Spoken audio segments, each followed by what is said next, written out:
4 hábitos matinais que agradam a Deus, mensagem-chave de Armando Alducin. A cada manhã, quando nossos olhos se abrem ao amanhecer, recebemos um presente sagrado, a oportunidade de recomeçar. Não é um simples detalhe, nem apenas uma reação do corpo, é um ato de graça divina. Cada respiração ao despertar é uma declaração silenciosa de que Deus ainda não terminou a sua obra em nós. E ainda assim a pergunta que ecoa é: como usamos esse presente? Como direcionamos nossos primeiros pensamentos, nossas primeiras palavras, os primeiros batimentos do dia? A resposta é clara e profunda. Devemos começar com oração. A oração da manhã não é um ritual automático, nem um dever religioso vazio. É um encontro com o Criador, um momento de intimidade que define o tom de toda a jornada. É como acender uma lâmpada em meio à escuridão. Ela ilumina nosso caminho, afasta o medo e nos lembra de que não estamos sozinhos. A Bíblia nos diz que as misericórdias de Deus se renovam a cada manhã. Isso significa que mesmo que ontem tenha sido cheio de erros, tropeços ou angústias, hoje temos a chance de nos aproximar dele com o coração renovado. Pense no mundo moderno em que vivemos. Assim que acordamos, o celular já vibra com notificações, os e-mails exigem respostas, as preocupações do trabalho e da família clamam por atenção. A mente começa a correr como um cavalo sem controle. E no meio desse turbilhão, temos uma escolha: encher nossa primeira xícara do dia com ansiedade, ruído ou com paz e presença divina. A própria ciência confirma que os primeiros minutos da manhã moldam nosso estado mental para o resto do dia. Os psicólogos chamam isso de priming, ou preparação mental. Aquilo em que focamos a mente ao despertar influencia nossas emoções, reações e até decisões. Não é maravilhoso saber que a oração é o priming espiritual perfeito? Jesus nos deixou esse exemplo. Os evangelhos relatam que ele se levantava bem cedo, ainda escuro, para buscar um lugar solitário e orar. Ora, se o Filho de Deus, que possuía toda a autoridade, sentia a necessidade de começar o dia em diálogo com o Pai, quanto mais nós, frágeis e limitados, deveríamos fazer o mesmo? A oração da manhã é uma confissão de que não somos autossuficientes. É o reconhecimento de que precisamos da direção e da força daquele que sustenta o universo. Dizer: Senhor, eu preciso de Ti assim que abrimos os olhos e abrir a porta para que Sua paz invada cada canto do nosso coração. A oração também tem um poder psicológico profundo. Estudos em neurociência mostram que o ato de orar e meditar ativa áreas do cérebro relacionadas à calma, concentração e resiliência. Em outras palavras, a oração muda literalmente a forma como o cérebro responde ao estresse. Quando nos ajoelhamos em oração no início do dia, não apenas fortalecemos nossa fé, mas também treinamos nossa mente para enfrentar a vida com serenidade. É como um escudo invisível que nos protege antes mesmo de entrarmos na batalha diária. Muitos dizem: não tenho tempo para orar pela manhã. Mas pense, temos tempo para respirar, não temos? A oração é o fôlego da alma. E a verdade é que sempre encontramos tempo para aquilo que é prioridade. O inimigo sabe disso e por isso faz de tudo para nos distrair, nos convencer de que o dia está ocupado demais para Deus. Mas se dedicarmos os primeiros minutos da manhã à oração, todo o resto do dia flui com mais clareza. É como afinar um instrumento antes do concerto. Sem essa preparação, a música vira ruído. Com ela, cada nota ressoa em harmonia. Além disso, a oração matinal é um ato de proteção espiritual. Não sabemos quais desafios enfrentaremos, quais tentações nos esperarão, quais notícias inesperadas chegarão. Mas quando começamos o dia em oração, nos revestimos da armadura de Deus. Em Efésios, somos lembrados de que nossa luta não é contra carne nem sangue, mas contra forças espirituais do mal nos lugares celestiais. Por isso, ao orar, pedimos sabedoria para decidir com retidão, paciência para enfrentar as dificuldades, amor para lidar com as pessoas e coragem para permanecermos firmes na fé. A oração não elimina as provações, mas nos prepara para superá-las. Existe também uma outra dimensão da oração, a adoração. Quando a primeira coisa que fazemos no dia é falar com Deus, estamos dizendo a Ele que ocupa o primeiro lugar em nossa vida. Antes das tarefas, antes das preocupações, antes das vozes do mundo, ouvimos a sua voz. Essa prioridade toca o coração de Deus, porque Ele honra aqueles que o honram.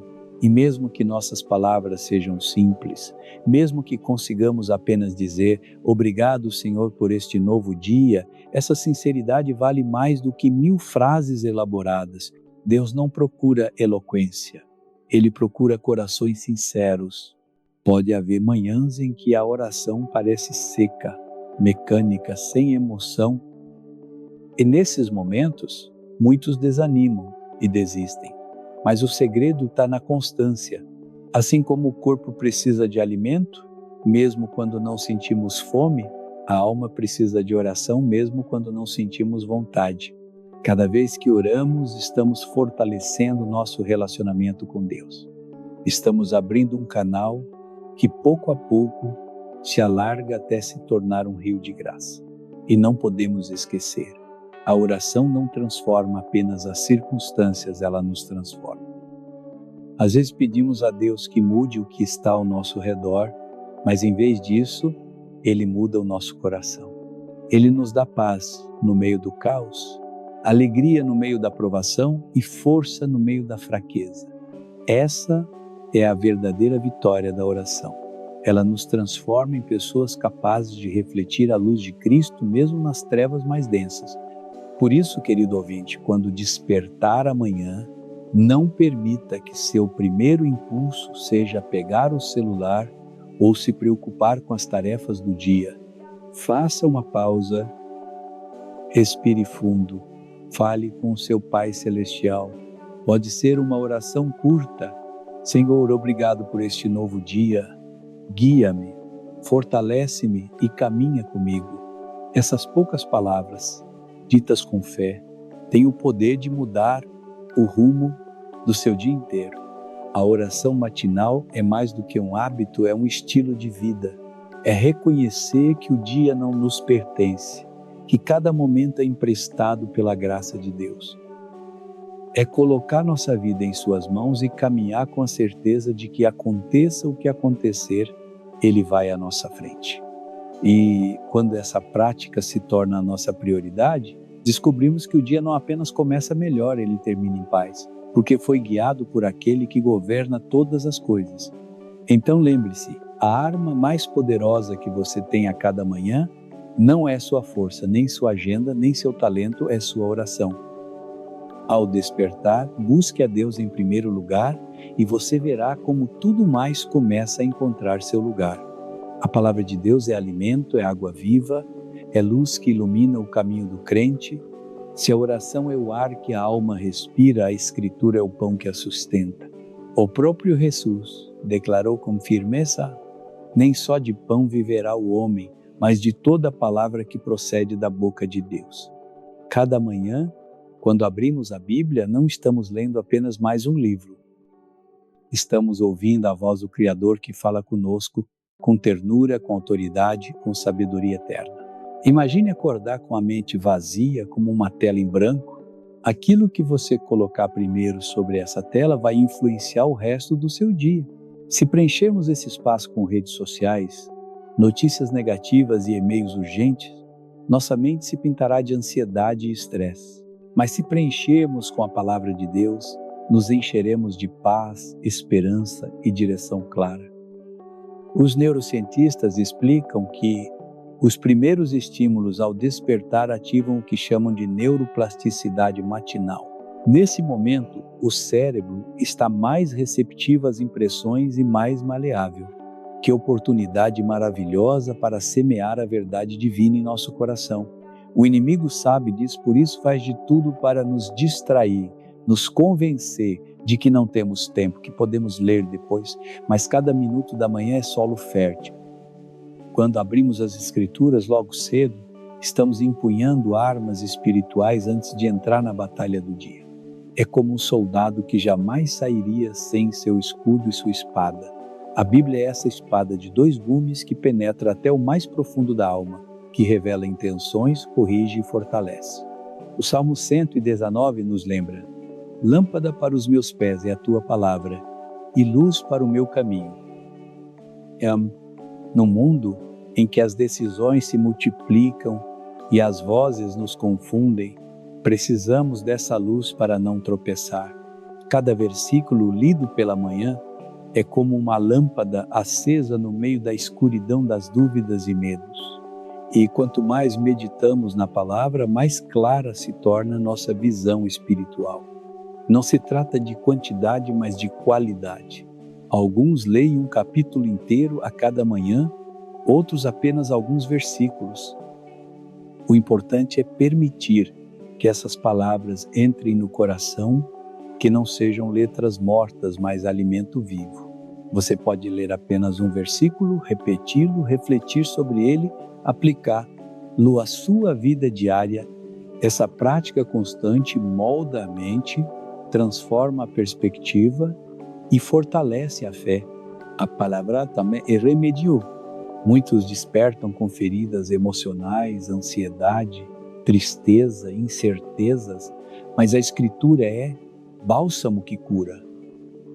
Provérbios 4:22 diz que as palavras de Deus são vida para quem as encontra e saúde para todo o corpo. A ciência confirma isso. Estudos sobre leitura de textos sagrados demonstram redução do estresse, maior resiliência e sensação de propósito. Quando nos expomos à palavra de Deus, nosso ser inteiro se alinha com a verdade eterna e isso gera saúde na mente, no espírito e até no corpo. Lembremos também do exemplo de Jesus no deserto diante da tentação do inimigo. Ele não respondeu com argumentos humanos, mas com a palavra. Está escrito. Esse é o poder das Escrituras, nos defender no meio da tentação, nos afirmar quando as dúvidas nos sacodem, nos manter firmes quando a corrente do mundo tenta nos arrastar. Cada manhã, ao ler a Bíblia, estamos gravando em nossa mente e coração as respostas que vamos precisar ao longo do dia. Alguns dizem, não entendo a Bíblia, mas não podemos esquecer que o Espírito Santo é o nosso mestre. Toda vez que abrimos as Escrituras, podemos pedir, Senhor, ilumina meus olhos para ver as maravilhas da Tua lei. E aos poucos, com humildade, a palavra se abre como uma fonte viva, revelando verdades que antes pareciam ocultas. Há momentos em que o mesmo versículo lido em diferentes dias revela lições diferentes.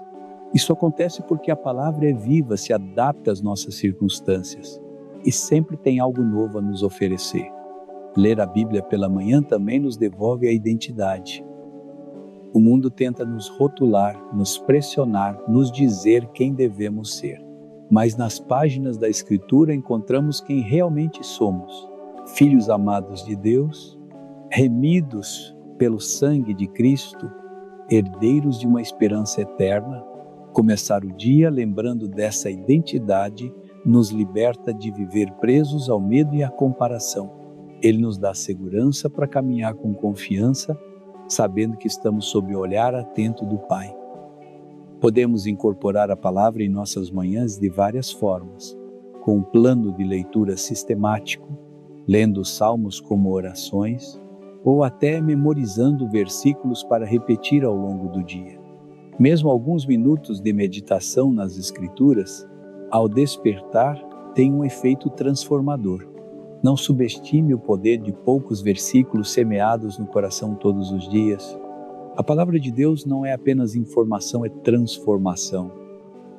Não é um livro antigo estudado por curiosidade, é uma mensagem viva que renova a alma.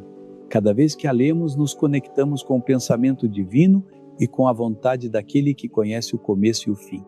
E quando essa palavra ocupa o primeiro lugar em nossa manhã, O restante do dia se torna uma extensão da sua verdade em ação. Por isso, amado irmão e irmã, decida a cada manhã, antes de ouvir a voz do mundo, ouça a voz de Deus. Antes de encher sua mente com preocupações, preencha com promessas eternas. Antes de olhar para as sombras da vida, contemple a luz da palavra. Se você fizer desse hábito uma prioridade, vai descobrir que sua fé crescerá, sua perspectiva mudará e seu coração se encherá de uma paz que o mundo não pode oferecer. Comece amanhã mesmo. Pegue sua Bíblia, abra em qualquer passagem, ainda que breve, e deixe que essas palavras sejam o primeiro alimento do seu espírito. Assim como o pão sustenta o corpo, a palavra sustentará a sua alma. E ao caminhar alimentado por essa verdade divina, todo o restante encontrará seu lugar na presença de Deus. Desde o momento em que nossos olhos se abrem e sentimos o ar entrar em nossos pulmões, já temos um motivo para agradecer. O simples fato de acordar é um milagre, um presente que não se compra com dinheiro nem se garante com esforço humano. Cada batida do coração, cada respiração, cada raio de luz atravessando a janela é um testemunho da fidelidade de Deus. Por isso, um dos hábitos mais poderosos para começar o dia é levantar um coração de gratidão e louvor. O salmista expressou isso com clareza. Entrem por suas portas com ações de graças e em seus átrios com louvor. Louvem o seu nome e bendigam ao Senhor. Salmo 104. Essa não é uma simples sugestão, é um princípio espiritual. A forma como nos aproximamos de Deus importa, e quando o fazemos com gratidão, não apenas reconhecemos sua bondade, também transformamos nossa própria perspectiva. Muitas pessoas acordam e a primeira coisa que pensam é no que falta, dívidas, tarefas, problemas, sem solução. Essa mentalidade define o tom do dia e arrasta com ela ansiedade e desânimo. Mas quando escolhemos começar agradecendo, o coração muda o foco do que falta para o que já temos, da carência para a abundância, do medo para a confiança. A psicologia moderna confirma isso. A prática diária da gratidão reorganiza o cérebro, fortalece o sistema imunológico e eleva os níveis de serotonina, o hormônio da felicidade. Em outras palavras, agradecer não é apenas obedecer a Deus, é também um remédio para a alma e o corpo. A gratidão também é um ato de fé. É fácil agradecer quando tudo vai bem, quando as orações são respondidas, quando os caminhos estão abertos, mas a verdadeira gratidão nasce quando, mesmo em meio às provas, levantamos nossas mãos e dizemos: Senhor, eu confio em Ti.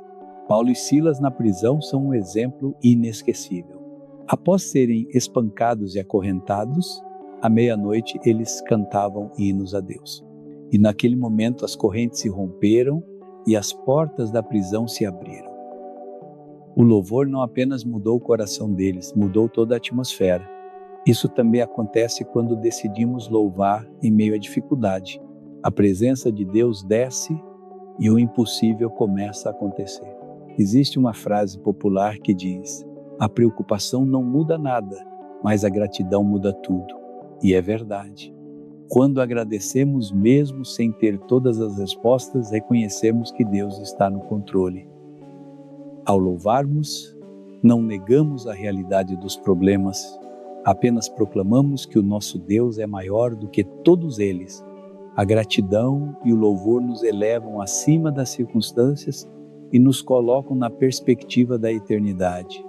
Pense por um instante na sua rotina matinal e se antes de olhar o celular, antes de revisar a lista de tarefas, você dedicasse apenas 1 minuto para agradecer: Senhor, obrigado por este novo dia.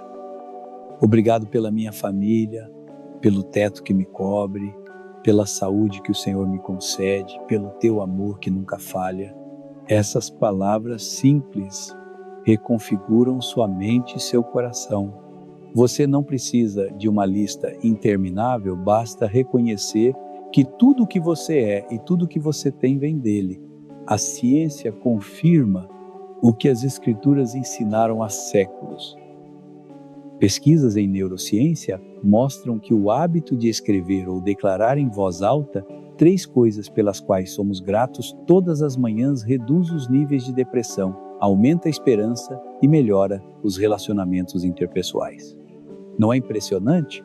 A Bíblia já dizia: em tudo dai graças, porque esta é a vontade de Deus para convosco em Cristo Jesus.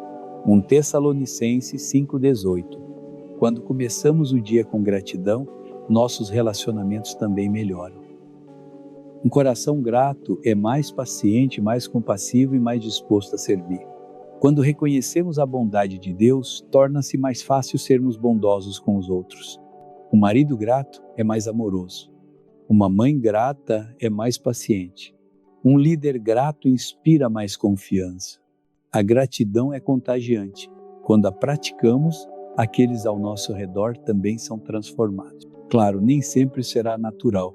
Haverá manhãs em que acordamos cansados, sobrecarregados ou desanimados. Nesses dias, a gratidão não é um sentimento, é uma decisão. E é justamente essa decisão que abre a porta para o milagre. Agradecer não significa negar a dificuldade, significa proclamar que Deus é bom mesmo no meio da tempestade. E quanto mais praticamos esse hábito, mais natural ele se torna. Chega um momento em que começamos a ver bênçãos nos detalhes mais simples. Um sorriso, um raio de sol, uma oração respondida em silêncio. Não nos esqueçamos, o maior motivo de gratidão é a salvação. Você pode perder bens, saúde ou até amizades, mas se você tem Cristo, você tem tudo. O dom da vida eterna, a certeza de que nada pode nos separar do seu amor, é motivo suficiente para que a cada manhã nossos lábios se abram em louvor. Bendize, ó minha alma, ao Senhor, e não te esqueças de nenhum dos seus benefícios. Salmo 103:2. Então, amanhã, quando abrir os olhos, faça uma pausa. Antes de se preocupar com o que está faltando, agradeça a Deus por tudo o que Ele já fez. Levante uma canção, mesmo que silenciosa no seu coração. Diga com fé: obrigado, Senhor, porque Tu és bom e a Tua misericórdia dura para sempre. E você verá como essa atitude de gratidão se torna um escudo contra a ansiedade, uma chave que abre portas de alegria e uma melodia que acompanha cada passo do seu dia. A gratidão e o louvor não são acessórios, são armas espirituais. São a forma de reconhecer a grandeza de Deus e, ao mesmo tempo, proteger nosso coração da amargura. Pratique isso todas as manhãs e você descobrirá que, mesmo que a vida não mude por fora imediatamente, ela se transforma profundamente por dentro. Obediência, essa é uma palavra que muitos temem, porque a associam com perda de liberdade, com fardos pesados ou com Deus que impõe regras rígidas. Mas a realidade espiritual é exatamente o oposto. A obediência não é uma corrente, é uma chave. É o caminho que abre portas para a bênção, para a paz e para a presença constante de Deus. Andar em obediência é escolher viver sob a sabedoria daquele que conhece o princípio e o fim. É render nossos próprios desejos para abraçar um plano muito maior que o nosso. Desde o primeiro instante da manhã, somos colocados diante de lições. Como responderemos ao mau humor, à pressa, à tentação da impaciência? Cada decisão, por menor que pareça, revela se estamos obedecendo à carne ou ao Espírito. As Escrituras dizem em Deuteronômio 30:19: hoje coloco diante de vocês a vida e a morte, a bênção e a maldição. Escolham, pois, a vida para que vocês e seus descendentes vivam. A obediência, então, não é uma obrigação fria, é um convite a escolher a vida. Olhemos para o princípio da história. No Éden, Adão e Eva receberam apenas um mandamento: não comer do fruto da árvore do conhecimento do bem e do mal. Não era um capricho divino, era proteção. Mas a desobediência abriu a porta para a dor, o sofrimento e a separação de Deus. Esse relato nos lembra que toda vez que ignoramos a voz de Deus, nos expomos a consequências que poderíamos ter evitado. A desobediência sempre tem um preço, mas a obediência sempre traz recompensa. Abraão entendeu isso. Quando Deus lhe pediu para sair da sua terra rumo ao desconhecido, ele obedeceu mesmo sem saber para onde ia. E quando lhe pediu o que tinha de mais precioso seu filho Isaque, Abraão esteve disposto a entregá-lo, confiando que Deus proveria.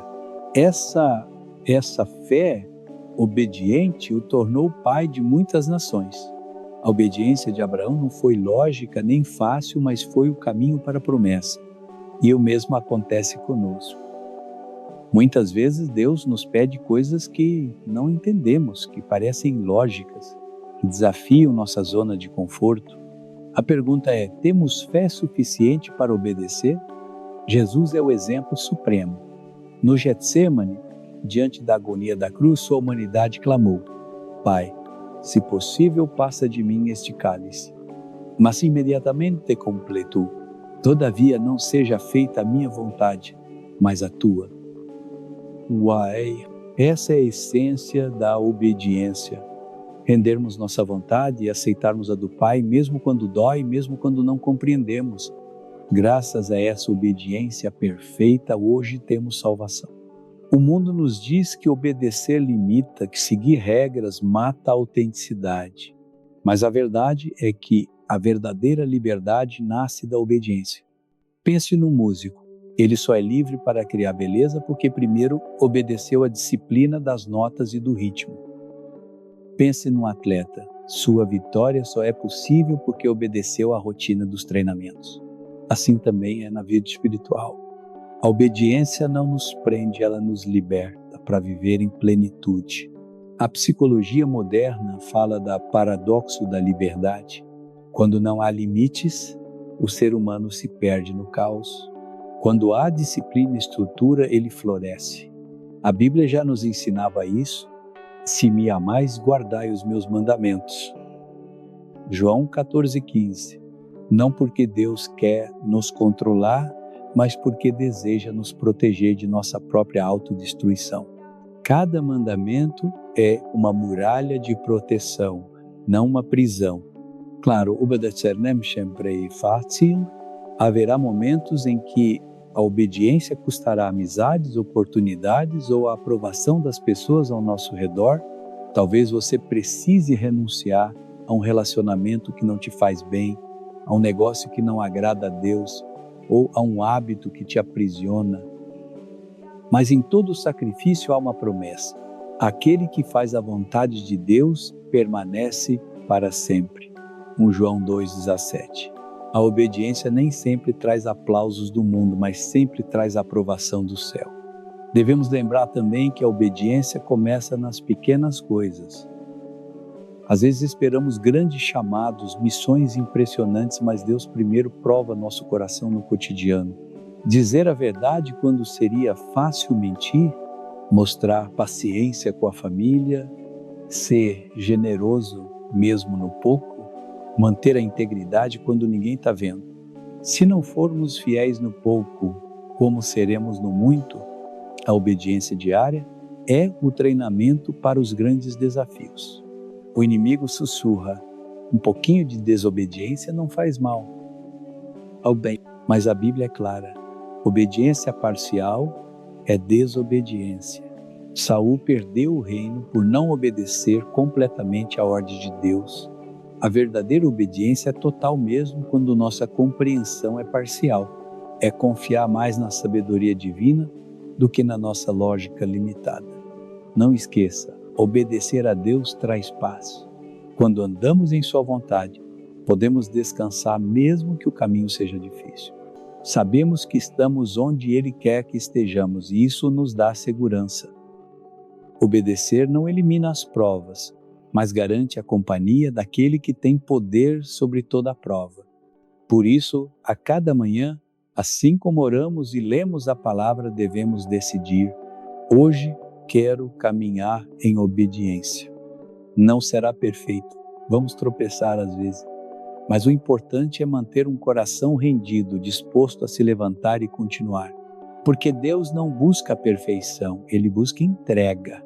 Amado ouvinte, a obediência não é um fardo, é um privilégio. É caminhar de mãos dadas com o Pai, confiando que os caminhos dele são mais altos que os nossos.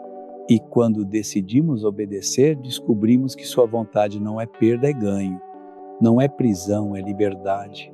Não é morte, é vida em abundância, arrependimento. O caminho de volta, a palavra arrependimento, muitas vezes gera medo ou desconforto, porque muitos a confundem com culpa ou remorso. Mas o verdadeiro arrependimento é muito mais profundo e infinitamente mais belo. É um presente de Deus que abre a porta para restauração, paz e uma nova vida. O arrependimento não é um chicote que machuca, é uma chave que liberta.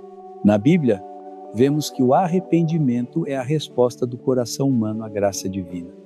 Não se trata apenas de sentir tristeza pelo erro cometido, mas de reconhecer que nos afastamos de Deus e decidir voltar para Ele. O profeta Isaías escreveu: mas as vossas iniquidades fazem separação entre vós e o vosso Deus. Os vossos pecados encobrem o seu rosto de vós. Isaías 59:2. O pecado nos separa, nos isola, nos acorrenta, mas o arrependimento quebra essas correntes e nos devolve à presença do Pai. Um exemplo poderoso é a parábola do filho pródigo. Ele acreditou que liberdade era sair de casa, gastar a herança em prazeres e seguir seus próprios desejos. Mas logo descobriu que essa falsa liberdade o levou à ruína, à solidão e à humilhação. Somente quando reconheceu seu erro e decidiu voltar com um coração humilde, ele encontrou aquilo que sempre buscou: o abraço do Pai, a restauração da dignidade, o banquete do perdão. O arrependimento não o afundou em vergonha, o levantou para a verdadeira vida. O rei Davi também entendeu o poder transformador do arrependimento. Após seus pecados graves com Batseba e a morte de Urias, Davi não tentou se justificar. Caiu de joelhos e clamou: cria em mim, ó Deus, um coração puro e renova em mim um espírito reto. Salmo 51:10. Ele não buscou desculpas, buscou misericórdia. E foi nessa oração sincera que ele encontrou perdão e restauração. Essa é a diferença entre culpa e arrependimento. A culpa paralisa, o arrependimento liberta. A culpa nos afasta, o arrependimento nos reconcilia. A culpa nos afunda, mas o arrependimento nos eleva. A culpa paralisa, o arrependimento nos move em direção a Deus. A psicologia moderna confirma essa verdade espiritual. Estudos sobre perdão e reconciliação mostram que, quando uma pessoa reconhece seus erros e os entrega, ela experimenta cura emocional. O peso da culpa pode causar ansiedade, depressão e até doenças físicas, mas o arrependimento sincero age como um reinício mental. Ele muda a forma como pensamos sobre nós mesmos e sobre a vida. Nos lembra que não somos escravos do passado, que podemos começar de novo. E o mais maravilhoso é saber: Deus nunca rejeita um coração arrependido. O Salmo 34:18 declara: o Senhor está perto dos que têm o coração quebrantado e salva os de espírito oprimido. Henry Ford, o inimigo, quer nos fazer acreditar que caímos fundo demais, que não há perdão para nós, mas a cruz de Cristo desmente essa mentira. Foi ali que Jesus levou cada pecado, cada erro, cada vergonha, para que tivéssemos acesso ao perdão eterno. Não importa o quão longe tenhamos corrido, sempre há um caminho de volta. E esse caminho se chama arrependimento. Mesmo no Novo Testamento, a mensagem de Jesus começou com uma única palavra Arrependei-vos, porque o reino dos céus está próximo. Mateus 4,17. Isso nos mostra que o arrependimento não é um ato isolado, é um estilo de vida. Todos os dias precisamos examinar nosso coração, reconhecer nossas falhas e voltar para Deus. Assim como limpamos nossa casa do pó e da sujeira, devemos limpar nosso coração de atitudes, pensamentos e ações que nos afastam da luz. O verdadeiro arrependimento também envolve mudança de direção. Não basta dizer, sinto muito. É preciso virar para outro caminho. É como um viajante que percebe que pegou a estrada errada, não basta reconhecer o erro, ele precisa dar meia volta. Na vida espiritual acontece o mesmo. O arrependimento nos redireciona para a vontade de Deus. Talvez você que está ouvindo ou lendo isso carregue há tempos o peso dos seus erros. Talvez se sinta indigno, incapaz de se aproximar de Deus. Mas ouça esta verdade: o arrependimento não te condena, te liberta. O Pai não está esperando para te acusar, Ele está esperando de braços abertos, pronto para te receber como filho pródigo. Basta dizer: Pai, pequei contra o céu e contra ti. E naquele instante, a graça te cobre, a misericórdia te levanta e a paz volta ao teu coração. É por isso que cada manhã é uma nova oportunidade para se arrepender. Não porque Deus seja um juiz implacável, mas porque suas misericórdias se renovam a cada dia. O arrependimento diário nos mantém humildes, sensíveis à voz de Deus e livres do peso da culpa. É um ato de honestidade conosco mesmos e de confiança na bondade do nosso Pai. Arrepender-se não significa viver triste o tempo todo. Significa viver em liberdade contínua. Significa deixar a culpa para trás e abraçar a graça. Reconhecer que não podemos sozinhos, mas que com Deus tudo é possível. O arrependimento é o início de toda transformação, o ponto de partida para uma vida plena em Cristo. Por isso, não tenha medo de inclinar seu coração. Não tenha medo de confessar seus erros. O Deus que te criou já conhece tuas fraquezas, mas também já preparou tua restauração. Hoje você pode recomeçar, porque em Cristo sempre há um novo começo. E esse começo começa com um coração arrependido que se volta ao seu Criador. Sabedoria acima de tudo. Adquire sabedoria com todos os teus bens, adquire entendimento. Provérbios 4:7. Não se trata de acumular conhecimentos, títulos ou experiências. Trata-se de aprender a viver de acordo com a vontade de Deus. Porque o conhecimento pode encher a mente, mas só a sabedoria transforma a vida. Quando pensamos em oração por sabedoria, imediatamente lembramos da história do rei Salomão. Deus apareceu a ele em sonhos e disse: peça o que quiser e eu lhe darei. Salomão poderia ter pedido riquezas, poder, vitórias, no entanto, pediu apenas um coração compreensivo para governar com justiça. E essa oração agradou a Deus. Não apenas lhe concedeu sabedoria incomparável, mas também tudo o que ele não pediu: honra, prosperidade e vida longa. Esse relato nos mostra um princípio eterno. Quando buscamos primeiro a sabedoria, todo o resto se encaixa no lugar. A diferença entre conhecimento e sabedoria é profunda. Conhecimento ensina como construir um barco, mas a sabedoria ensina para onde navegá-lo. O conhecimento nos dá informação sobre como a vida funciona, mas a sabedoria nos guia a vivê-la com propósito. E a fonte dessa sabedoria não é a experiência humana, nem a filosofia instável do mundo, mas o temor reverente ao Senhor. O temor do Senhor é o princípio da sabedoria. Provérbios 9:10. A história de Roboão, filho de Salomão, nos oferece o contraste perfeito.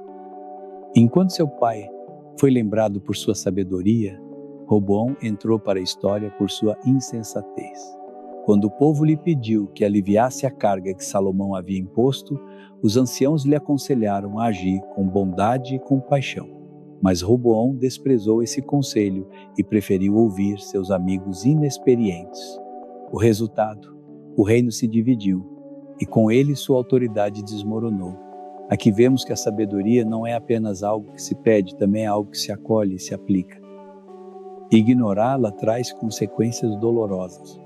Na nossa vida diária, precisamos de sabedoria em cada decisão: como criar os filhos, como administrar os recursos, como reagir diante da injustiça, como lidar com conflitos. A boa notícia é que Deus oferece sabedoria em abundância. Tiago 1:5 promete: se alguém tem falta de sabedoria, peça a Deus, que a todos dá liberalmente sem repreensão, e ser-lhe-á concedida. Não se trata de algo reservado apenas a líderes ou profetas. É uma promessa para todos os que pedem com fé, mas a condição é clara: pedir com fé, sem duvidar. Porque quem duvida, diz Tiago, é como a onda do mar instável em todos os seus caminhos. Isso significa que não basta dizer: Senhor, dá-me sabedoria, e depois continuar confiando no próprio entendimento. Precisamos estar dispostos a receber e obedecer a direção que Deus nos dá, mesmo quando contraria nossa lógica ou planos pessoais. A sabedoria de Deus também se diferencia radicalmente da sabedoria terrena. Tiago 3:15 e 17 a descreve assim: a sabedoria que não vem do alto é terrena, animal, demoníaca. Ela causa inveja, confusão e todo tipo de mal. Mas a sabedoria que vem do alto é, antes de tudo, pura, depois pacífica, amável, compreensiva, cheia de misericórdia e de bons frutos, imparcial e sem hipocrisia. No mundo em que muitos se orgulham de serem espertos para enganar, manipular ou tirar vantagem, a sabedoria do alto brilha como um farol de justiça e amor. Grandes pensadores da história reconheceram esse valor. Sócrates dizia: só sei que nada sei, demonstrando a humildade que abre caminho à verdadeira sabedoria. Confúcio ensinava que o homem sábio não busca a perfeição exterior, mas sim o cultivo interior do coração. E embora essas ideias ressoem até hoje, a sabedoria de Deus vai muito além, porque ela não se limita a princípios morais. Ela nos conecta à verdade eterna. A psicologia moderna fala sobre inteligência prática ou inteligência emocional como chaves para uma vida plena. Mas, na essência, o que descrevem já havia sido ensinado pela Bíblia. Discernir, controlar as emoções, agir com compaixão e justiça. Tudo isso está enraizado na sabedoria divina. Um coração guiado por Deus é capaz de tomar decisões que geram paz, esperança e vida mesmo em meio a circunstâncias adversas. Peçamos então sabedoria a cada manhã. Que não seja um pedido ocasional, mas um clamor constante. Senhor, dá-me um coração sábio, ensina-me a ver as coisas como tu vês. Porque quando a sabedoria de Deus governa a nossa vida, evitamos muitos erros, resistimos à tentação e caminhamos na trilha da bênção. Querido ouvinte, talvez hoje você esteja diante de decisões que parecem grandes demais para você. Não tenha medo. Você não precisa ter todas as respostas, você precisa da sabedoria que vem do alto. E essa sabedoria está ao seu alcance, porque Deus a oferece sem medida.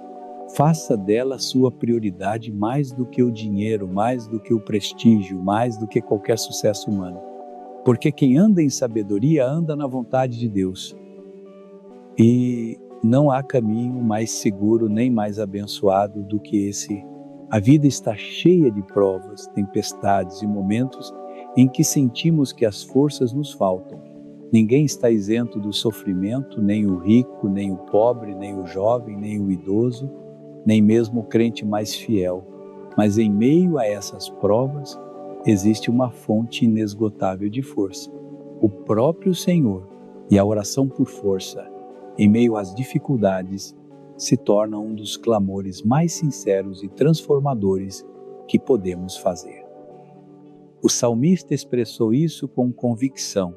Deus é o nosso refúgio e fortaleza, socorro bem presente na tribulação. Salmo 46:1. Ele não disse que Deus evitaria sempre a tribulação, mas que no meio dela estaria presente como abrigo. A diferença entre quem confia em Deus e quem não confia não está na ausência de problemas, mas na presença daquele que dá forças para suportá-los. A história de Jó é um dos testemunhos mais impactantes. Um homem justo, íntegro, temente a Deus e mesmo assim perdeu seus bens, sua família e sua saúde em questão de dias. Sua dor foi tão profunda que amaldiçoou o dia em que nasceu. Mas, apesar das suas perguntas, da confusão e das lágrimas, ele nunca deixou de buscar a Deus. E no fim não apenas foi restaurado, mas conheceu o Senhor de maneira mais íntima. Antes eu te conhecia só de ouvir falar, mas agora os meus olhos te veem. Yoned Venketu, o sofrimento não foi o fim de sua história, foi o caminho para uma fé mais sólida. O apóstolo Paulo também entendeu o que significa encontrar força na fraqueza. Ele mesmo confessou ter um espinho na carne que o atormentava. Orou 3 vezes para que o Senhor o removesse, mas a resposta divina foi: a minha graça te basta, porque o meu poder se aperfeiçoa na fraqueza. 2 Coríntios 12:9. A resposta não foi a eliminação da provação, mas a provisão de graça suficiente. E Paulo concluiu com uma declaração poderosa: quando sou fraco, então é que sou forte. Esse princípio se reflete até mesmo em estudos modernos da psicologia. Existe um conceito chamado crescimento pós-traumático, que descreve como, ao passar por crises intensas, muitas pessoas desenvolvem maior resiliência, passam a valorizar mais a vida e descobrem uma fé mais profunda. O que parecia um golpe devastador se transforma em semente de força. Isso não nega a dor, mas mostra como o sofrimento pode se tornar crescimento quando vivido com esperança e fé. O próprio Jesus, no Getsêmani, viveu o momento mais sombrio de angústia, suando gotas de sangue e clamando ao Pai para que afastasse dele aquele cálice. E, no entanto, ele acrescentou: não se faça a minha vontade, mas a tua. Foi fortalecido em oração e com essa força enfrentou a cruz. Seu exemplo nos ensina que orar por força não significa evitar a prova, mas sim receber poder para atravessar, lá com dignidade, fé e confiança em Deus. Pensemos também nos 3 jovens hebreus, Sadraque, Mesaque e Abednego. Diante da ameaça de serem lançados na fornalha de fogo, declararam: o nosso Deus a quem servimos pode nos livrar e nos livrará. Mas se não fica sabendo, ó rei, que não serviremos os teus deuses. Daniel 3:10-18. Essa é a essência da fortaleza espiritual. Confiança absoluta no poder de Deus e mesmo que ele não haja como esperamos, permanecer firmes. O milagre foi que Deus não os livrou da fornalha, mas na fornalha caminhou com eles em meio às chamas. Na vida cotidiana também precisamos dessa força. Um pai que não sabe como prover para sua família. Uma mãe exausta, sobrecarregada com as responsabilidades. Um jovem enfrentando tentações. Um idoso sentindo solidão. Todos precisam da força que só Deus pode dar. Essa força nem sempre é visível ou espetacular. Muitas vezes é simplesmente a capacidade de se levantar mais um dia, continuar caminhando, não desistir. Essa é a graça que sustenta, que renova, como as asas da águia. Como diz Isaías 40:30-31, a própria ciência já descobriu que pessoas de fé demonstram maior resiliência em tempos de crise. A oração, a confiança num propósito maior e a comunidade espiritual tornam-se fontes tangíveis de fortaleza. O que a psicologia chama de enfrentamento positivo não é outra coisa senão o que a Bíblia ensina há séculos: esperar no Senhor. Querido ouvinte, se hoje você se sente fraco, cansado, sem forças, lembre-se disto. Você não precisa fingir que é forte. A verdadeira fortaleza não está em aparentar controle, mas em reconhecer a fraqueza e correr para aquele que é forte. Clame: Senhor, dá-me forças para este dia. Essa oração simples abre os céus e permite que o poder de Deus se manifeste na sua fragilidade. Cada prova pode ser uma escola de fé. Cada lágrima pode ser uma semente de força. Cada fraqueza pode se tornar um cenário para o poder de Deus. Não temos sofrimento. Ele não é o fim da história. É o terreno onde a esperança floresce. Porque aquele que te sustenta não se cansa nem se fatiga e promete te renovar dia após dia. Então, amanhã, quando você acordar e sentir o peso do dia sobre os seus ombros, não diga: não aguento mais. Levante os olhos para o céu e diga: tudo posso naquele que me fortalece. Filipenses 4,13. E você experimentará que mesmo em meio à dor, há uma força sobrenatural que te sustenta, uma força que não vem de você, mas do Deus eterno que nunca falha. Uma das orações mais poderosas e ao mesmo tempo mais difíceis de fazer com sinceridade é aquela que o próprio Jesus fez no Getsêmani: Pai, não se faça a minha vontade, mas a tua. Lucas 22:42. Essa frase curta carrega um oceano de fé, entrega e confiança absoluta. Porque orar pela vontade de Deus significa abrir mão do controle, renunciar às nossas próprias agendas e aceitar que seus caminhos são mais altos e seus pensamentos mais elevados que os nossos. Isaías 55. Mas o coração humano, por natureza, deseja decidir tudo o que queremos, quando queremos, como queremos. A cultura moderna nos ensina que devemos ser donos do nosso destino, capitães do nosso barco, mas a própria vida prova o contrário. Não controlamos o futuro. Não sabemos o que o amanhã trará e muitas vezes nossos planos terminam em frustração. É aí que a oração, seja feita a tua vontade, se torna um ato de liberdade. Dizemos a Deus: eu não entendo tudo, não sei o porquê do que estou enfrentando, mas confio em Ti mais do que em mim mesmo. Maria, a mãe de Jesus, é um exemplo luminoso. Quando o anjo Gabriel anunciou que ela seria mãe do Filho de Deus, sua vida ficou marcada pela incerteza. Ela era jovem, não era casada e corria o risco de ser rejeitada pela sua comunidade. No entanto, suas palavras foram simples e cheias de fé. Eis aqui a serva do Senhor. Cumpra-se em mim, segundo a tua palavra. Lucas 1:38.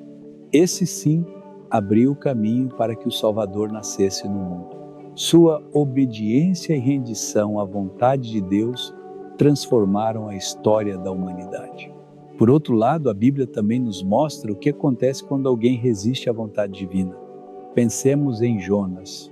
Deus o chamou para pregar em Nínive, mas ele fugiu na direção oposta. Sua desobediência o levou a uma tempestade e a ser engolido por um grande peixe. Só quando reconheceu que estava fugindo e se rendeu a Deus, ele foi libertado e pôde cumprir sua missão. Essa história nos lembra que tentar escapar do plano de Deus só nos leva à tempestade.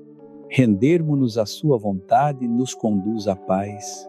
Aceitar a vontade de Deus nem sempre é fácil. Às vezes o plano dele inclui esperar mais do que gostaríamos. Outras vezes envolve soltar algo que amamos ou passar por provas que não compreendemos. Mas sempre, sempre, a vontade de Deus é boa, agradável e perfeita. Romanos 12:2. Talvez não entendamos no momento, mas com o tempo descobrimos que cada não de Deus era na verdade uma proteção. E cada sim de Deus, mesmo que tardio, era melhor do que aquilo que havíamos imaginado. A psicologia moderna fala da ansiedade como uma das doenças mais comuns da nossa geração. Grande parte dessa ansiedade vem do desejo incontrolável de ter certeza de que tudo sairá como planejamos. No entanto, estudos mostram que aqueles que aprendem a soltar o controle e aceitar a incerteza vivem com mais paz. E isso é exatamente o que a oração seja feita à tua vontade nos ensina. A confiar que, mesmo sem termos o controle, nosso Pai Celestial tem. Orar pela vontade de Deus não é resignação passiva.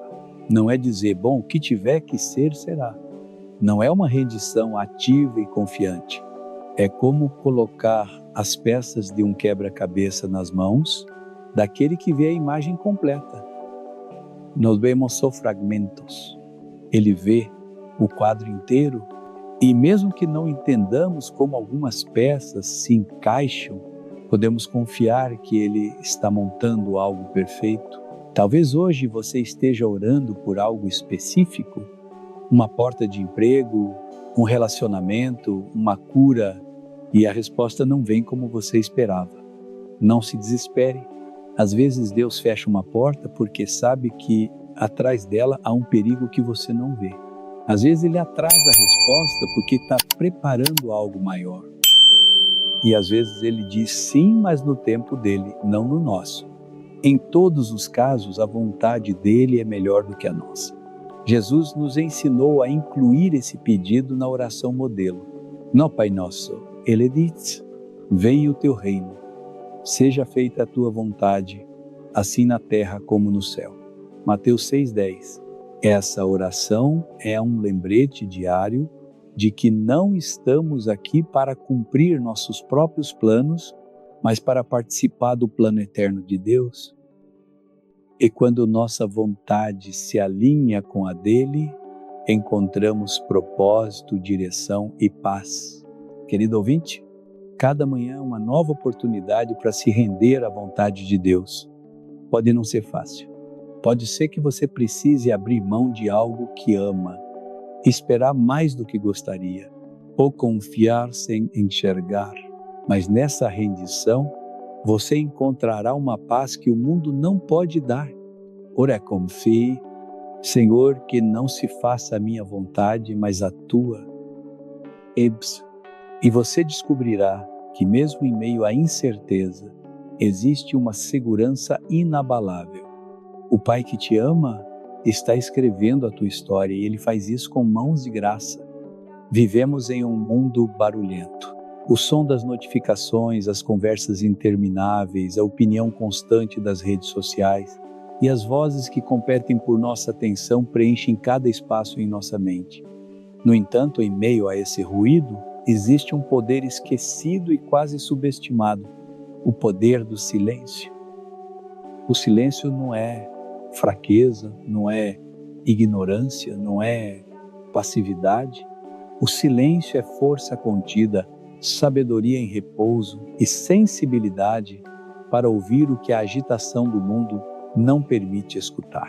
As Escrituras nos lembram em Provérbios 17, 28, até o tolo, quando se cala, é tido por sábio, o que fecha os lábios é tido por entendido. Que verdade extraordinária! O silêncio pode nos dar aparência de sabedoria mesmo quando não temos todas as respostas, porque calar no momento oportuno é uma forma de domínio próprio, um sinal de discernimento e maturidade. O próprio Jesus nos deu o melhor exemplo. Quando foi levado diante de Pilatos e dos sumos sacerdotes, acusado falsamente, em vez de se defender com 1000 palavras, ele escolheu o silêncio. Seu silêncio não era impotência, era poder. Cada palavra que ele calava ressoava mais forte do que um grito. Mostrava que não precisava se justificar diante dos homens, porque sua justiça vinha do Pai. Essa cena nos ensina que nem sempre precisamos responder, que muitas vezes o silêncio fala mais alto do que qualquer argumento. O silêncio também protege, Quantas discussões, quantos conflitos, quantos corações feridos poderiam ter sido evitados com um pouco de silêncio? Uma resposta impulsiva pode destruir relacionamentos. Uma palavra dita com raiva pode deixar cicatrizes profundas. Mas o silêncio, quando guiado por sabedoria, desarma a ira, corta o ciclo do conflito e abre espaço para que a paz entre na situação. Não responder à provocação é uma vitória invisível, porém poderosa. Sob a perspectiva psicológica, o silêncio traz benefícios comprovados. Pesquisas mostram que momentos de quietude reduzem o estresse, melhoram a concentração e fortalecem a criatividade.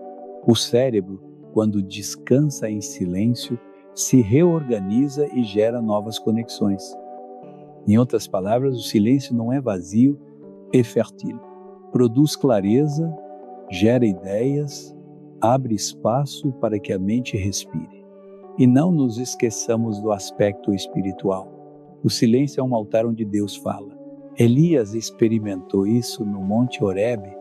Não foi no vento forte, nem no terremoto, nem no fogo que ele ouviu a voz de Deus, mas sim em um sopro suave e delicado.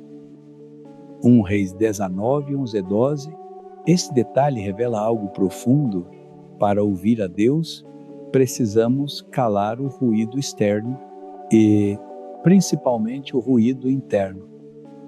Somente no silêncio do coração conseguimos captar essa voz suave que guia, consola e corrige. O silêncio também nos dá vantagem no discernimento. Quando permanecemos calados, observamos mais, entendemos melhor, descobrimos o que outros tentam esconder com palavras. Quem ouve mais do que fala acumula sabedoria. Por isso, Tiago nos exorta: todo homem, pois, seja pronto para ouvir, tardio para falar, tardio para se irar. Tiago 1:19. Falar pouco e ouvir muito é o caminho dos sábios. No entanto, é importante deixar algo claro: o silêncio nem sempre é certo. Há momentos em que calar é ser cúmplice.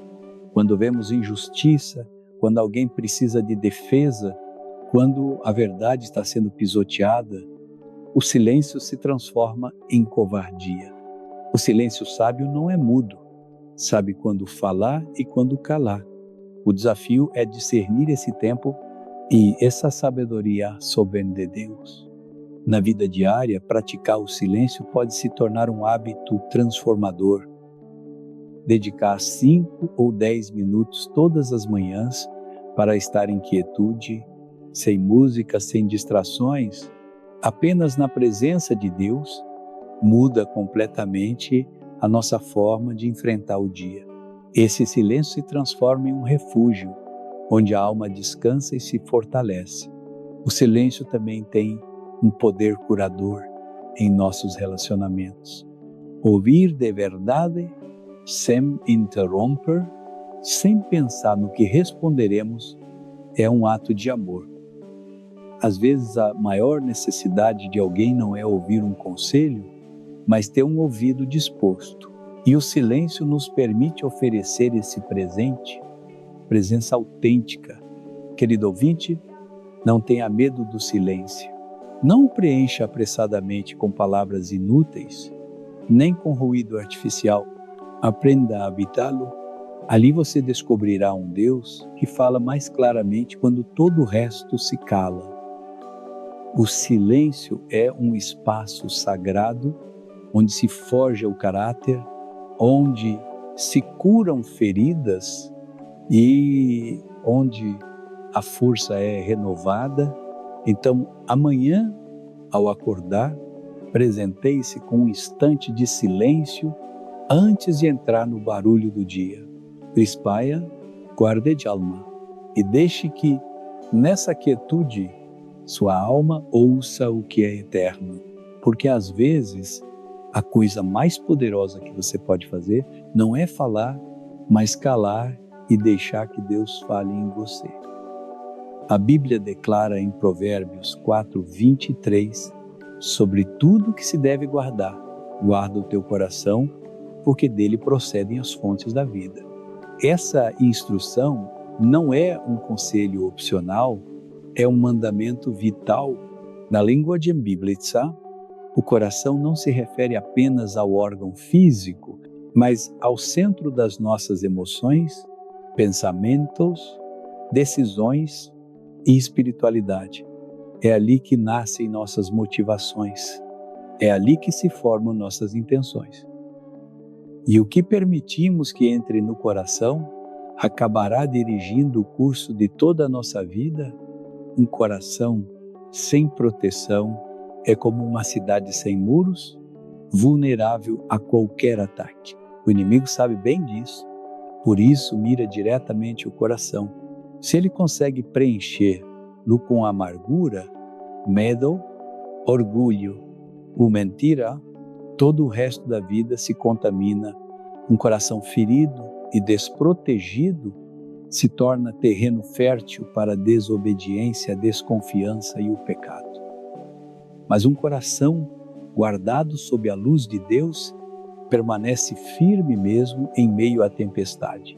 O perigo é que muitas vezes deixamos entrar coisas pequenas, aparentemente inofensivas, uma palavra de crítica que repetimos mentalmente, uma ferida que não perdoamos, um desejo egoísta que alimentamos em silêncio.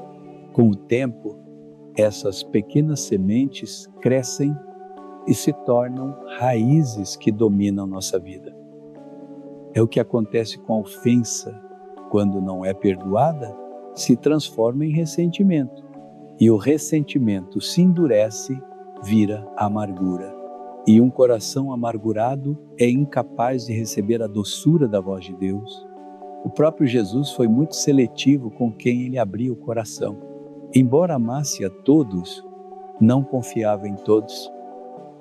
João 2:24 até 25, tinha multidões que o seguiam, 12 discípulos a quem me ensinava, 3 amigos íntimos com quem compartilhava sua maior vulnerabilidade e um único pai ao qual entregava completamente o coração.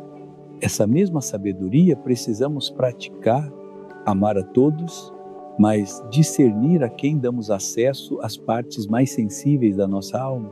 Guardar o coração não significa fechá-lo, nem torná-lo de pedra.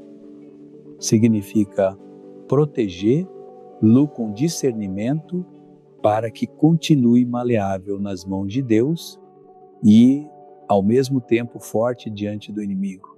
A psicologia moderna fala sobre a importância de limites emocionais. Quando uma pessoa não sabe estabelecer limites, ela se expõe ao abuso, à manipulação e ao desgaste.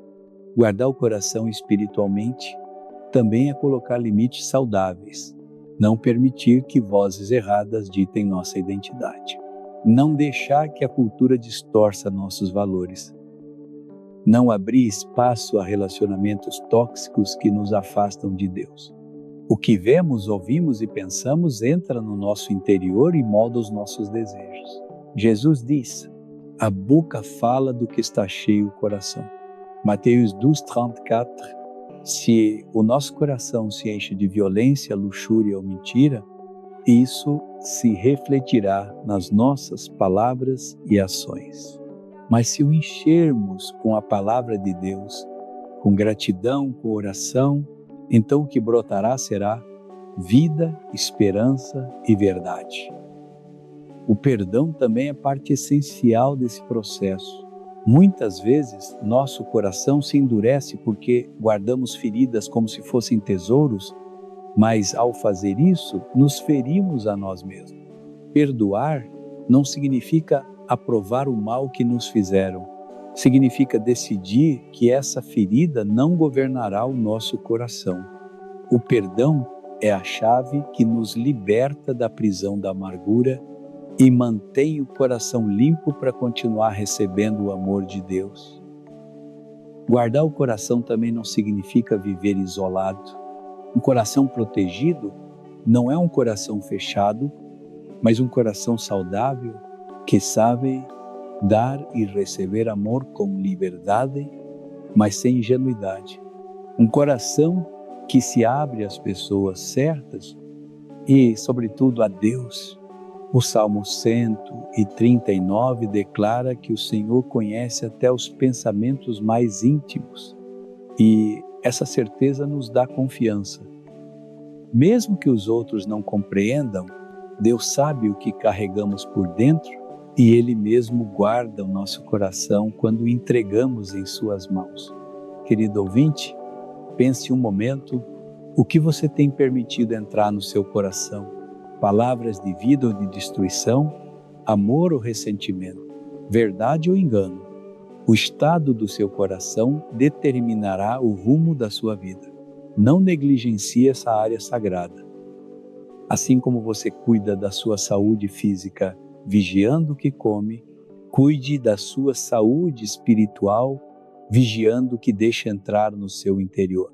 A cada manhã, ao despertar, ore: Senhor, guarda meu coração hoje, protege-o da mentira, limpa-o da amargura, enche-o com teu amor. Essa oração é como levantar muralhas espirituais que impedem o inimigo de roubar sua paz. Um coração guardado é um coração livre, e um coração livre reflete a Cristo em cada palavra e ação. Lembre-se sempre, do seu coração fluem as fontes da vida. Se você o proteja, tudo o que fizer será abençoado. Mas se o descuida, tudo o que fizer será contaminado. Escolha bem, guarde seu coração, pois ali está o tesouro mais precioso que você tem, sua relação com Deus. Desde o início da história humana, a mentira e o engano têm sido as armas mais sutis e perigosas do inimigo.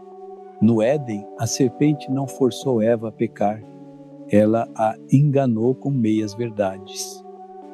Fez com que duvidasse da palavra de Deus, ofereceu uma visão distorcida da realidade e plantou no coração dela a suspeita de que Deus queria privá-la de algo bom. Esse é o poder do engano. Não aparece como um ataque direto, mas como um sussurro persuasivo que nos faz questionar o que é verdadeiro e abraçar o que é falso. O grande perigo do engano é que, ao contrário de uma mentira óbvia, a pessoa enganada acredita que está certa. Um homem que sabe que está sendo enganado pode se defender, mas aquele que acredita firmemente na mentira fica indefeso. Por isso Jesus advertiu que nos últimos tempos muitos seriam enganados, inclusive os escolhidos, se possível fosse Mateus 24:24. A estratégia do inimigo nem sempre é perseguição violenta, mas distorção sutil da verdade. Hoje vivemos numa era em que a mentira se veste de verdade com mais facilidade do que nunca. As redes sociais, a mídia e a cultura popular espalham ideias atraentes, mas carregadas de engano. Promovem estilos de vida que parecem livres, mas escravizam. Filosofias que prometem felicidade, mas conduzem ao vazio. Notícias que se espalham rapidamente, mesmo sem nenhum fundamento. Os psicólogos chamam isso de viés de confirmação. Quando só acreditamos naquilo que reforça o que já pensamos e rejeitamos qualquer coisa que confronte nossas crenças. As pessoas tendem a acreditar naquilo que sustenta seus desejos ou medos, mesmo que não tenha base na realidade. E o inimigo se aproveita dessa fraqueza para plantar enganos que nos afastam de Deus. A Bíblia nos mostra múltiplos exemplos de como o engano arruína vidas. Sansão, um homem forte e ungido, caiu porque abriu seu coração para Dalila, que o seduziu e o traiu. O povo de Israel, que havia presenciado milagres impressionantes, foi enganado por falsos profetas que diziam paz, paz quando não havia paz. Ananias e Safira enganaram a si mesmos, acreditando que poderiam mentir ao Espírito Santo. Em todos os casos, a raiz foi a mesma. O coração se deixou seduzir pela mentira. O apóstolo Paulo advertiu em 2 Coríntios 11:14 que Satanás se disfarça como anjo de luz. Ou seja, o engano nem sempre parece mal. Muitas vezes, ele se apresenta como algo atraente, razoável, até mesmo espiritual. Por isso precisamos de discernimento.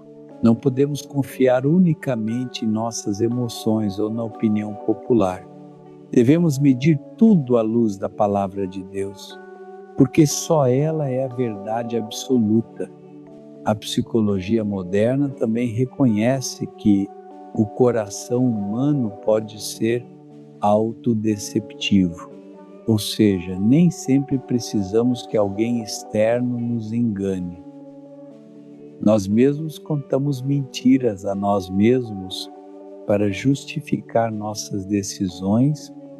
Não é tão ruim, vai ser só uma vez, ninguém vai perceber. Pouco a pouco, essas pequenas justificativas nos afastam da verdade e nos afundam em hábitos destrutivos. A Bíblia já havia advertido em Jeremias 17:9: enganoso é o coração, mais do que todas as coisas, e desesperadamente corrupto. Quem o conhecerá? Como então podemos nos proteger do engano? Primeiro, permanecendo na palavra. Um crente que não lê as Escrituras está vulnerável porque não tem com que discernir. Jesus enfrentou as tentações de Satanás no deserto, não com argumentos humanos, mas com a palavra. Está escrito não. Segundo, cultivando uma relação constante de oração e comunhão com o Espírito Santo, que nos guia a toda a verdade. João 16. E terceiro, rodeando-nos de conselheiros piedosos que possam nos corrigir quando nos desviamos. Também é crucial manter um coração humilde. O orgulho nos faz acreditar que nunca seremos enganados e justamente essa arrogância nos torna mais vulneráveis. A humildade, por outro lado, nos mantém vigilantes, dispostos a examinar nossos caminhos e a reconhecer quando fomos seduzidos por uma mentira. Querido ouvinte, vivemos em um mundo cheio de falsificações, notícias falsas, relacionamentos falsos, religiões falsas, promessas falsas, mas a verdade de Deus nunca muda. Nem tudo que reluz é ouro e nem tudo que parece certo de fato é. Por isso, a cada manhã devemos orar como o salmista: sonda-me, ó Deus, e conhece o meu coração. Prova-me e conhece os meus pensamentos. Vê se há em mim algum caminho mau e guia-me pelo caminho eterno. Salmo 139, contra 23, 24. Não tema o engano, mas também não o subestime. Lembre-se, o inimigo é pai da mentira, mas Cristo é a verdade encarnada. Se você permanecer nela, não importa quão sofisticada seja a armadilha, você terá luz suficiente para não tropeçar. E se algum dia você cair no engano, volte rapidamente à palavra e ao arrependimento, pois Deus sempre está disposto a restaurar. A mentira escraviza, mas a verdade liberta. E essa verdade tem nome: Jesus Cristo. Permita que Ele seja o seu filtro, seu guia e seu escudo contra todo engano. Somente assim você caminhará seguro em um mundo cheio de falsidade. Há um princípio pouco valorizado em nossa época de hiperexposição, a sabedoria de guardar mistério. Vivemos em uma cultura que celebra contar tudo, mostrar tudo, publicar tudo. As redes sociais nos impulsionam a expor cada passo, cada conquista, cada emoção. No entanto, a Bíblia e a experiência dos sábios ao longo da história ensinam o contrário. Nem tudo deve ser revelado, nem tudo deve ser compartilhado. Existe poder no silêncio estratégico e no segredo guardado no coração. O próprio Jesus praticava isso. Nem sempre explicava seus planos a todos. Falava em parábolas para que somente os de coração disposto entendessem. Às vezes desaparecia da multidão para orar sozinho e em muitas ocasiões ordenava aos curados que não divulgassem o milagre. Isso não era medo nem timidez, era sabedoria. Ele entendia que nem todos estavam prontos para receber certas verdades e que revelar demais antes da hora poderia gerar oposição desnecessária. Um exemplo claro é José, filho de Jacó. Deus lhe deu sonhos de grandeza e propósito, mas José cometeu o erro de compartilhar esse sonho cedo demais com seus irmãos, que, movidos pela inveja, o traíram e o venderam como escravo. O plano de Deus não foi destruído, mas o caminho até seu cumprimento se tornou mais doloroso. A lição é clara: nem todos merecem conhecer nossos sonhos em suas primeiras etapas. Há coisas que precisam amadurecer no segredo, sob a proteção de Deus, antes de serem reveladas ao mundo. Por outro lado, vemos Sansão, que tinha um segredo sagrado. A fonte de sua força estava no voto de Nazireu, simbolizado por seu cabelo. Quando revelou esse mistério a Dalila, foi derrotado não porque o cabelo em si tivesse poder, mas porque ele quebrou um segredo divino. Aquilo que deveria guardar, ele entregou a alguém que não valorizava o sagrado. Sua queda nos lembra que nem todos conseguem lidar com a profundidade do nosso coração e que devemos ser sábios ao decidir em quem confiamos nossas confidências. No âmbito espiritual e na vida prática, a discrição é um escudo. O inimigo não lê pensamentos, mas ouve palavras. Às vezes, nós mesmos enfraquecemos nossos planos ao revelá-los cedo demais. A sabedoria está em discernir o que compartilhar, com quem e quando, como ensina Eclesiastes 3:7. Tempo de calar e tempo de falar. Não, o silêncio fora de hora é covardia, mas a palavra fora de hora é tolice. A psicologia moderna também confirma esse princípio. Especialistas em comportamento humano afirmam que falar muito cedo sobre um objetivo diminui a motivação para alcançá-lo. É como se o cérebro sentisse que já realizou parte da meta apenas por anunciá-la. Por isso, muitos sonhos se perdem no terreno da superexposição. Guardar silêncio até que o fruto esteja maduro não apenas protege, fortalece a determinação. O mistério não é engano. Não se trata de viver escondido por medo, mas de entender que há tesouros que exigem proteção. Um diamante exposto na rua está vulnerável ao roubo, mas guardado em um cofre é preservado até o momento certo. Assim também os planos, visões e palavras que Deus deposita em nosso espírito devem ser guardados até que Ele mesmo diga: agora mostre.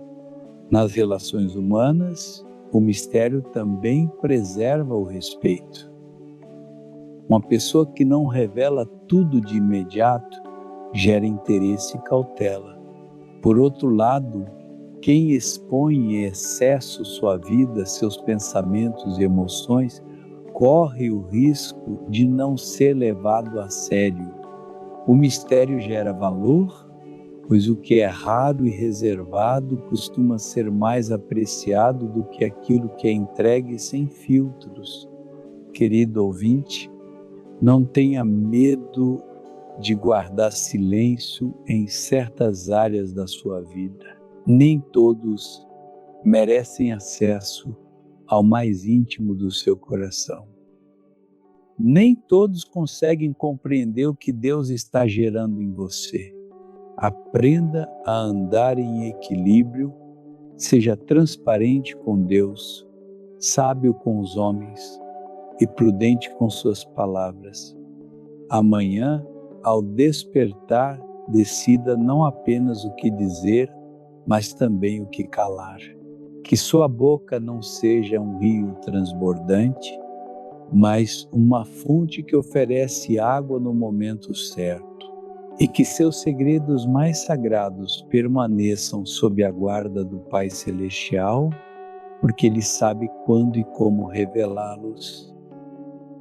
Lembre-se sempre: aquilo que se guarda em segredo com Deus se manifestará em glória no tempo perfeito. Se existe um modelo perfeito de vida, um exemplo supremo de obediência, humildade e amor, esse Jesus Cristo. Sua vida não foi apenas a de um mestre moral ou de um líder religioso, mas a manifestação visível de como Deus deseja que vivamos. Ele não apenas falou sobre a verdade, ele foi a verdade feita carne. E ao contemplar cada aspecto de seu caminhar, descobrimos o padrão divino para nossas próprias vidas.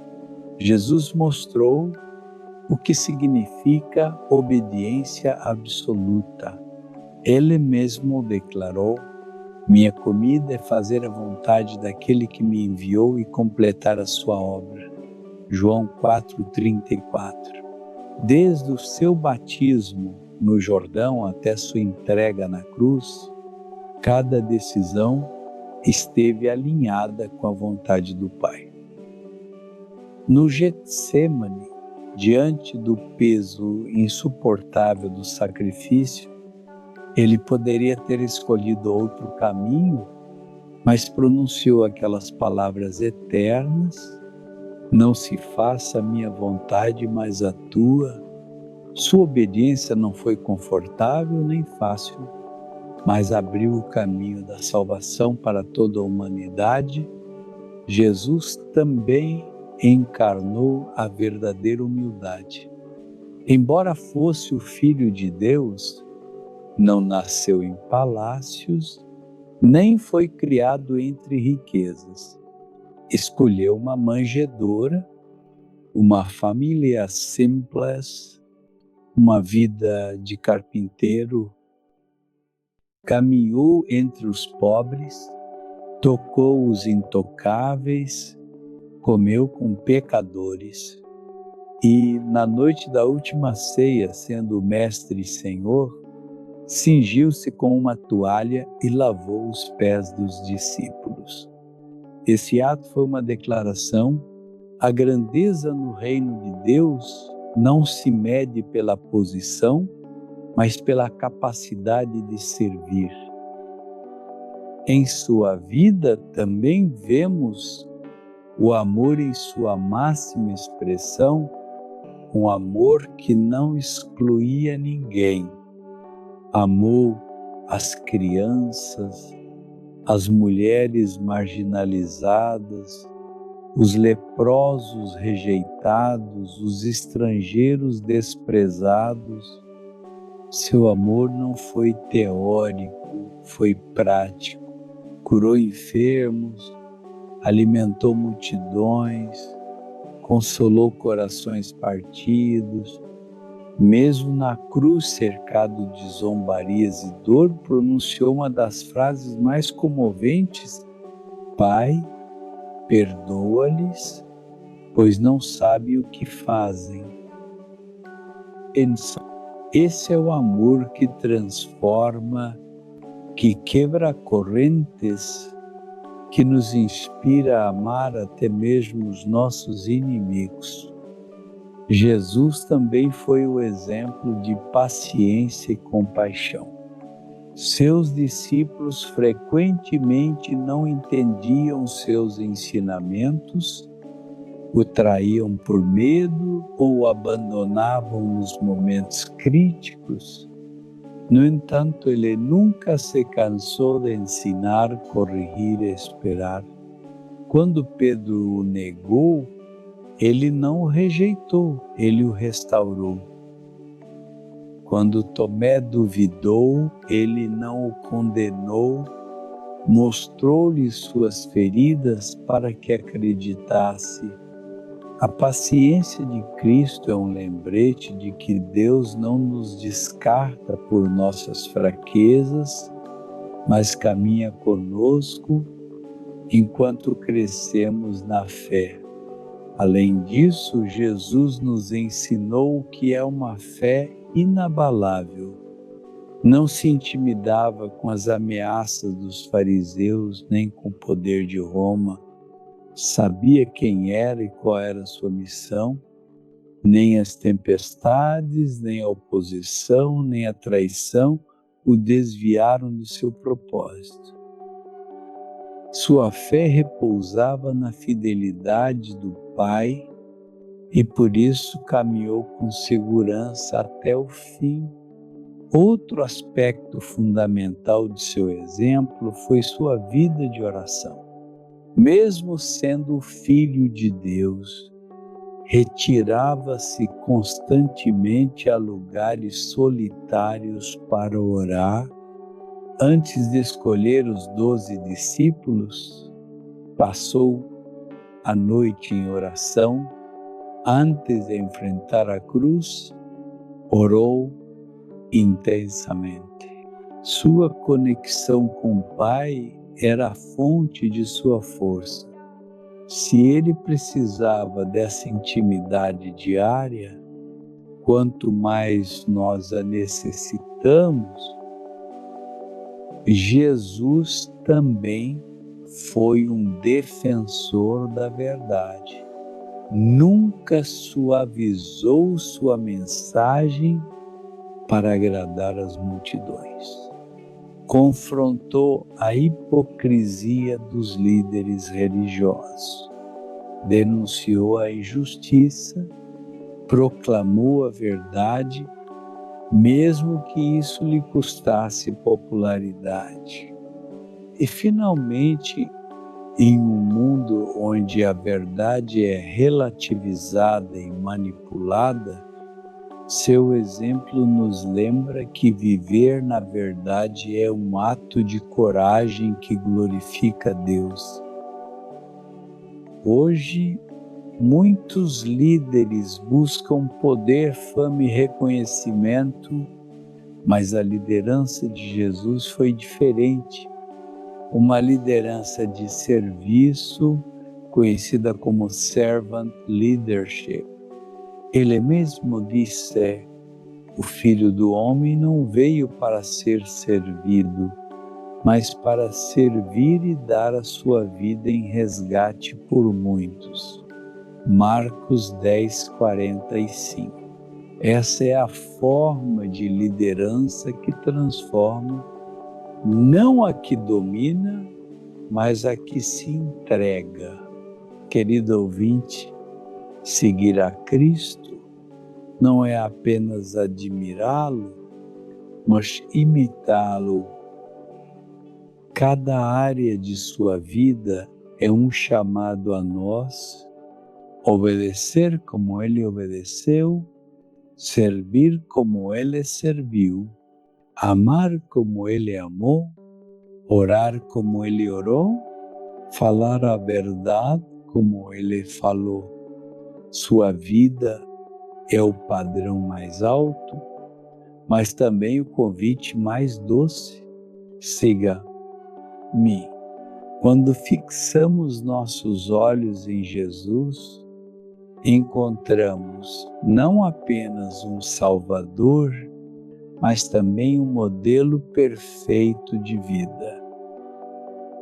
E quanto mais o imitamos, mais nos parecemos com Ele, até que possamos dizer como Paulo: já não sou eu quem vive, mas Cristo vive em mim. Gálatas 2:20. As palavras são pequenas em aparência, mas gigantes em poder. Com elas podemos construir ou destruir, curar ou ferir, dar vida ou provocar morte. A Bíblia afirma isso com firmeza. A morte e a vida estão no poder da língua, e aquele que a ama comerá do seu fruto. Provérbios 18:21. Cada palavra que pronunciamos é uma semente que mais cedo ou mais tarde dará fruto na vida de quem a recebe e também na nossa. Jesus nos mostrou como usar as palavras com propósito. Nunca falou por falar. Cada parábola, cada ensinamento, cada repreensão e cada palavra de consolo tinha um peso eterno. Sua voz acalmou tempestades, ressuscitou mortos, perdoou pecadores e denunciou a hipocrisia. Mesmo em silêncio, suas palavras ressoavam nos corações. Ele sabia que as palavras não são apenas sons, são expressões do coração. Da abundância do coração fala a boca. Mateus 12:34. Por isso, se quisermos que nossas palavras sejam de vida, devemos primeiro cuidar do que enche nosso coração. Muitas vezes falamos impulsionados pelas emoções, raiva, frustração, medo, mas essas palavras ditas no calor do momento podem deixar cicatrizes profundas. Quantos casamentos foram destruídos por palavras ferinas lançadas no momento de ira? Quantos filhos carregam feridas de frases ditas por pais desatentos? A psicologia moderna confirma que palavras negativas repetidas durante a infância ficam gravadas na mente e afetam a autoestima por anos. Por isso, Tiago compara a língua a um fogo capaz de incendiar uma floresta inteira. Tiago 5:6. No entanto, o mesmo poder destrutivo pode se tornar um poder de cura quando falamos com a intenção de edificar. Uma palavra de encorajamento no momento certo pode salvar alguém do desânimo, pode devolver a esperança a quem pensava em desistir. Eu te perdoo, acredito em você, você não está sozinho, tem o poder de transformar realidades. A ciência confirma isso. Estudos sobre comunicação positiva demonstram que palavras de afirmação fortalecem vínculos, reduzem o estresse e até melhoram a saúde física. Que confirmação maravilhosa do que a Bíblia já ensinava há séculos. Falar com propósito também significa saber calar. Nem toda opinião precisa ser expressa. Nem toda verdade precisa ser dita em qualquer momento. Eclesiastes 3 nos lembra: há tempo de calar e tempo de falar. O sábio não é o que sempre tem algo a dizer, mas o que sabe discernir quando falar e quando se silenciar. A prudência transforma as palavras em flechas certeiras, não em disparos aleatórios. Jesus também nos ensinou a falar a verdade com amor.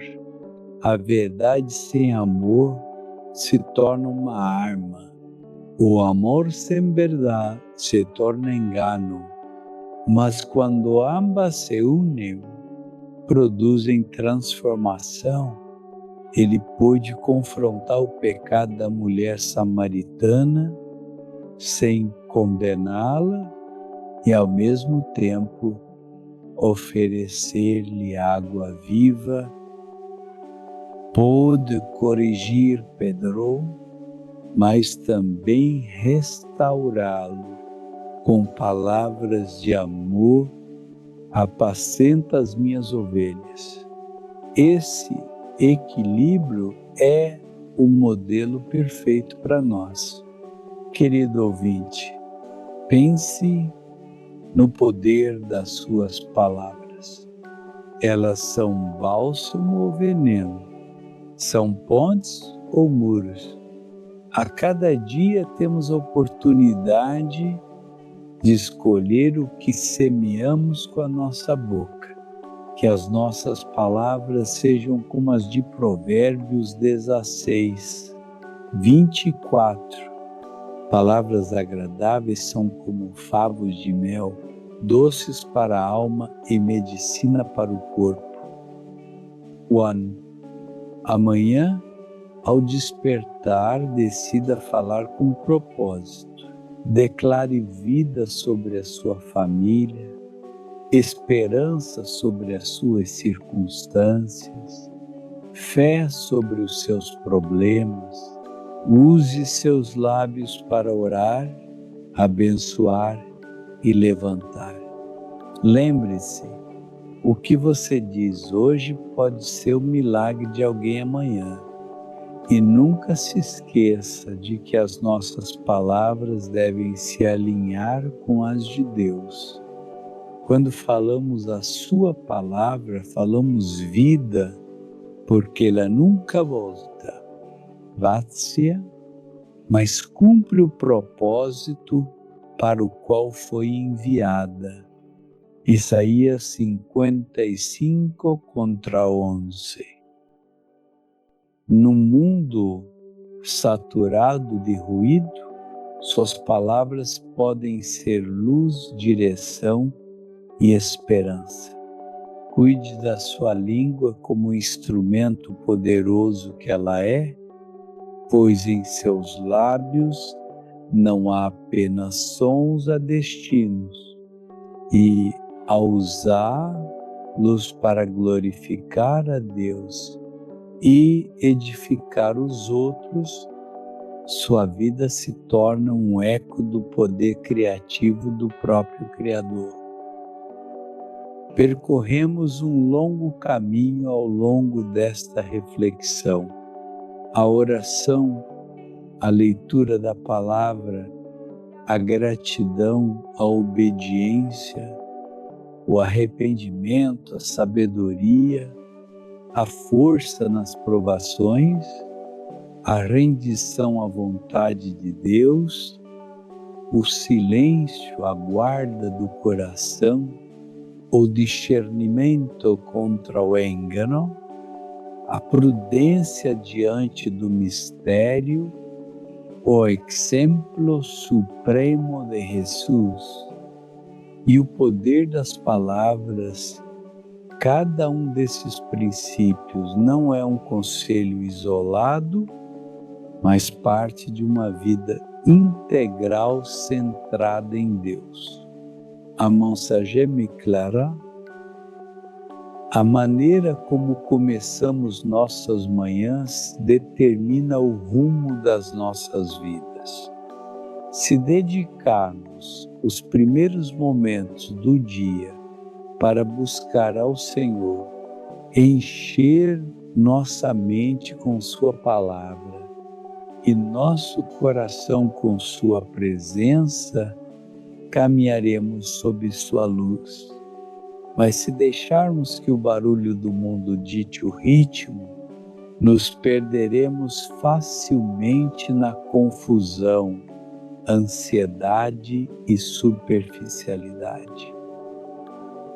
Hoje, mais do que nunca, precisamos voltar ao essencial, uma fé prática que não fique apenas em palavras, mas que transforme a forma como vivemos. Jesus não nos chamou apenas para ouvir seus ensinamentos, mas para colocá-los em prática. Bem-aventurados os que ouvem a palavra de Deus e aguardam. Lucas 11, 28. A bênção não está em ouvir, mas em obedecer. O desafio diante de você é decidir o que fará com tudo que ouviu. Vai deixá-lo como uma boa mensagem que será esquecida logo depois? Ou vai transformá-lo em um estilo de vida? Cada princípio pode se tornar um hábito. Levantar-se com oração, abrir a Bíblia a cada manhã, agradecer antes de reclamar, obedecer nas pequenas coisas, arrepender-se imediatamente quando falhar, buscar sabedoria constantemente, clamar por forças nas provações, render-se à vontade de Deus, praticar o silêncio, guardar o coração, discernir a verdade, valorizar o mistério, imitar a Cristo e usar as palavras para edificar. Querido ouvinte, Deus não está te chamando para a perfeição imediata, mas para uma caminhada constante. Não se trata de cumprir uma lista de tarefas religiosas, mas de cultivar um relacionamento vivo com Ele. Cada dia é uma oportunidade para se aproximar mais, crescer mais e refletir mais de Cristo na sua maneira de viver.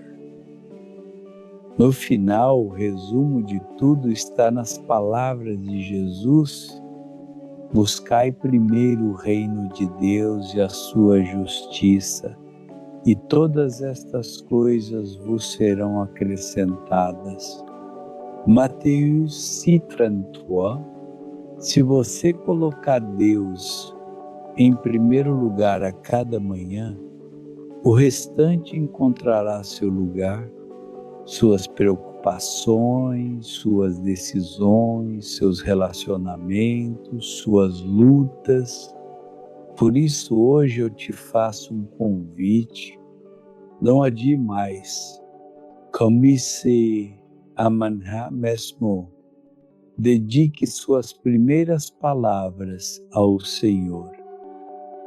Abra sua palavra, agradeça por suas misericórdias e entregue-lhe sua vontade.